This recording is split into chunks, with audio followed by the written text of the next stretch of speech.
Hi everyone, welcome back to Express Your Style, a 5-part series where we're exploring different content styles and how you can create them using Adobe Express. In the first design study, we explored scrapbook and collage design. Today, we're heading in almost the complete opposite direction and stripping everything back as we explore minimalism. Together, we'll build 3 coordinating social media templates and explore how you can create visual interest without needing a ton of elements on the page. Before we start designing, let's take a quick look at today's style.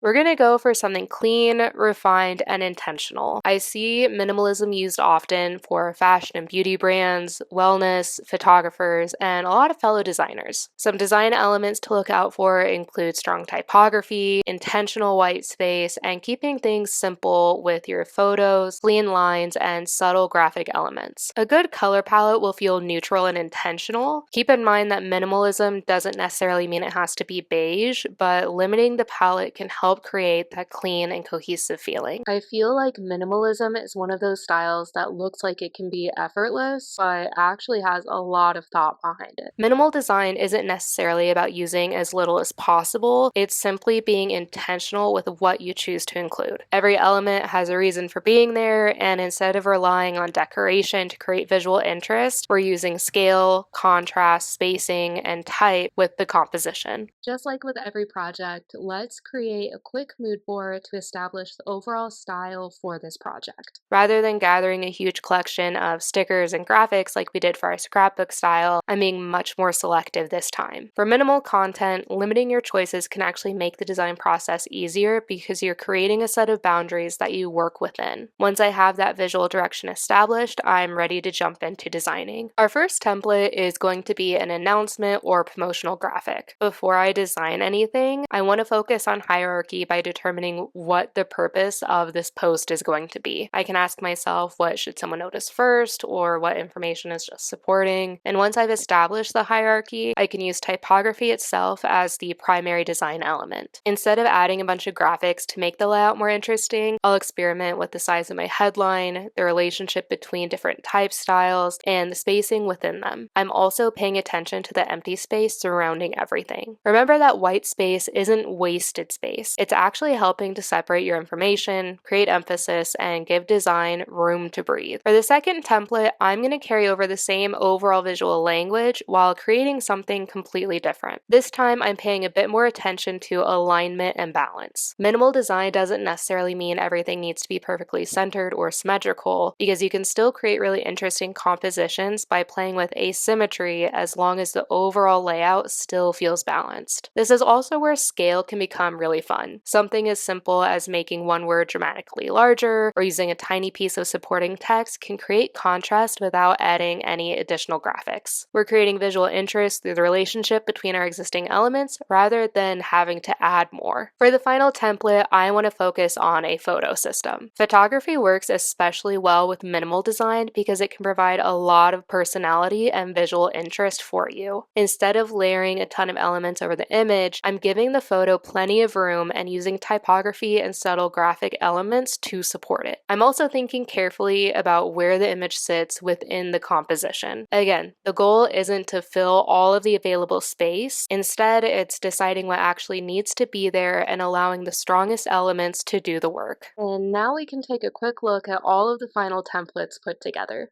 Even though each layout serves a different purpose, they feel like part of the same content system because we're repeating the same type, color palette, spacing, and overall approach. And I think one of the biggest takeaways from this design study is that you don't need a lot happening to make an impact. Minimalism is really about being intentional with your white space, creating strong hierarchy and balance, and choosing a few curated elements that work really well together. I hope this design study gave you a few ideas for creating minimal and clean content using Adobe Express. You can also find the remixable templates and additional resources linked below in this page. For the next design study, we're going to swing the pendulum back in the opposite direction and explore bold maximalism. Thank you so much for hanging out, and I'll see you next time.